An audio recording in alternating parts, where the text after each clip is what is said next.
Social మీడియాలో ఎంతో famous అయిన ఆదివాసీ హక్కీ పిక్కి హెయిర్ ఆయిల్ ఇప్పుడు మన గుంటకల్కి వచ్చిందంటే మీరు నమ్ముతున్నారా? అవును, ఇది నిజమే. వీళ్ళు డైరెక్ట్ గా పక్షిరాజపురంకి వెళ్లి ఆదివాసీ హక్కీ పిక్కి హెయిర్ ఆయిల్ ని తీసుకొని ఇక్కడికి వచ్చి అమ్ముతున్నారు. యాక్చువల్ గా ఆన్లైన్ లో కొన్ని ఆదివాసీ పేరుతో ఫేక్ హెయిర్ ఆయిల్ అయితే అమ్ముతున్నారు. అది మనందరికీ తెలిసిందే. మన గుంటకల్లో ఆదివాసీ హెయిర్ ఆయిల్ అయితే అమ్ముతున్నాము, వచ్చి ప్రమోషన్ చేయండి అని నన్నైతే అడిగారు. కానీ మేమైతే ప్రమోషన్ చేసే ముందే ఇది రియలా ఫేకా అని చూద్దామనే వచ్చాం. ఇక్కడికి వచ్చిన తర్వాత ఇది ఒరిజినలా లేదా ఫేకా అని తెలుసుకోవడానికి సిబిఐ ఆఫీసర్ లాగా క్వశ్చన్స్ మీద క్వశ్చన్స్ అడుగుతూనే ఉన్నాం.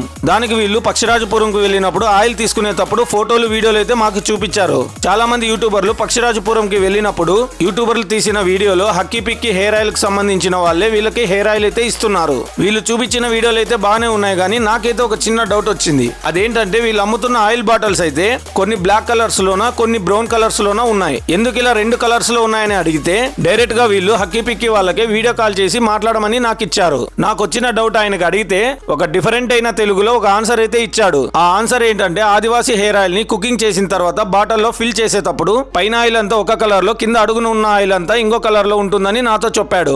నాకెందుకో వీళ్ళు చెప్పింది చూసి విన్న తర్వాత ఇది ఒరిజినల్ ఆదివాసీ హెయిర్ ఆయిల్ అని అనిపిస్తుంది. అందుకే ట్రై చేద్దామని చెప్పి నేను మా ఇంటికి 2 బాటిల్ అయితే తీసుకెళ్తున్నాను. మీరు ఈ వీడియోని చూసిన తర్వాత ఇక్కడికి వస్తే ఇది ఒరిజినల్ ఆదివాసీ హెయిర్ ఆయిల్ అని మీకు నమ్మకం కుదిరిన తర్వాతే తీసుకోండి. ఎవరైనా ఇక్కడికి వచ్చి తీసుకోవాలనుకున్న వాళ్ళు మన గుంటకల్లో ఎస్ఎల్వి థియేటర్ పక్క సందులో కృష్ణ బిర్యానీ పక్కనే ఉంటుంది ఆదివాసీ హక్కీ పిక్కి హెయిర్ ఆయిల్.